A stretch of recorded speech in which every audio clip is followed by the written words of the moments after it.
Hi there, Amanda Johnson with For a Good Cause here. I want to show you what Ronald and I do for our process of collecting client stories. We have what's called an SOP or standard operating procedure in how we gather stories. What I've done is I've actually taken our original approach and adapted it into a document that you can use to gather stories of impact for your nonprofit. So please make a copy of this template, make it your own, and I'll walk you through it really quickly. So up top, I usually like to save everything that I need in one place in order to make our entire process very streamlined. We've got placeholders here for you to include your own scheduling email templates, consent confirmations if you need that for video and photography. If you create your own story framework guide and interview questions, links to your video platform tools, and links to your transcription tools if needed.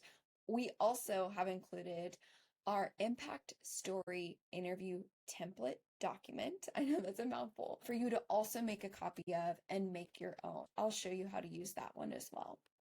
So I've actually just gone through, and this is the step-by-step process that's very similar to what we use in order to collect stories. We also have a way that we save all of our stories so that way we can come again and again or extract pieces of video in the future to use in different ways, like on social media or in a blog post, things like that. There are also notes step by step, schedule the interview, when to send what kind of email.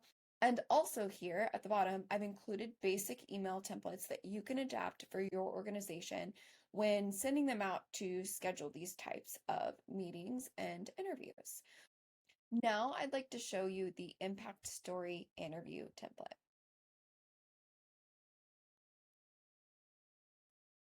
So it's going to ask you to make a copy. Go ahead and do so. And here is a document that we use for every interview that we do. Again, I've modified this to where you can jump in, make it your own, and really it's now impact story centered for nonprofit use.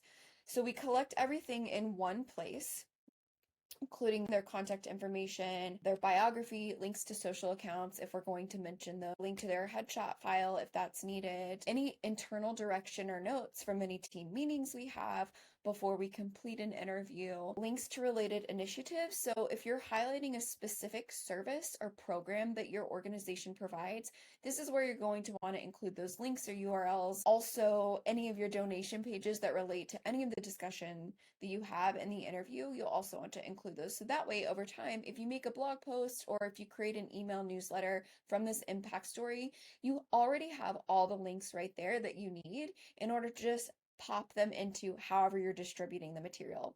If you are creating a blog post or a page on your site, you can choose the title, meta description, all of those things that are important for content marketing and SEO.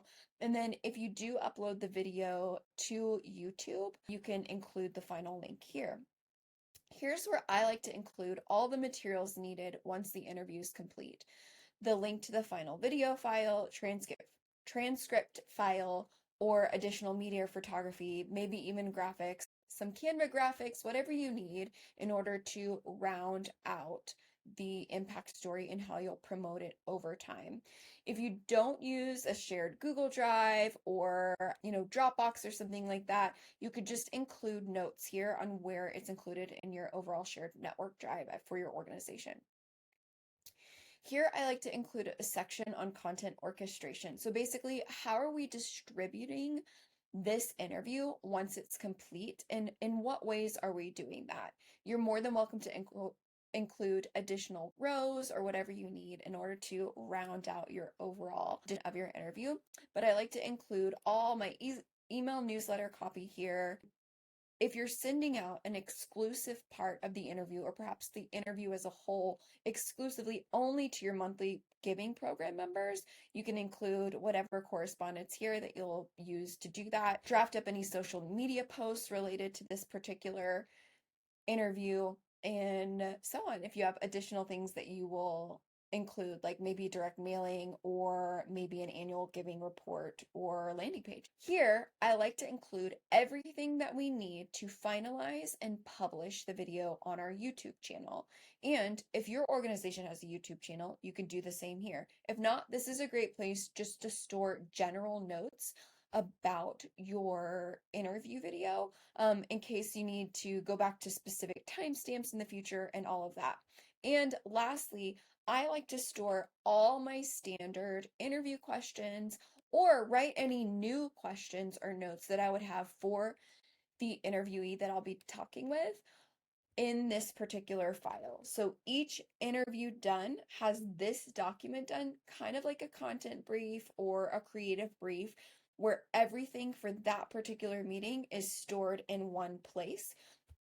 And at For a Good Cause, we like to use a simple spreadsheet as our overall annual content calendar. And then I include all of these interviews linked into our content calendar so that they're easy to find and easy to know what the status of each interview or content around the interview is as we're working on it. So that's it. I hope you find it helpful and send us any questions that you might have about this process.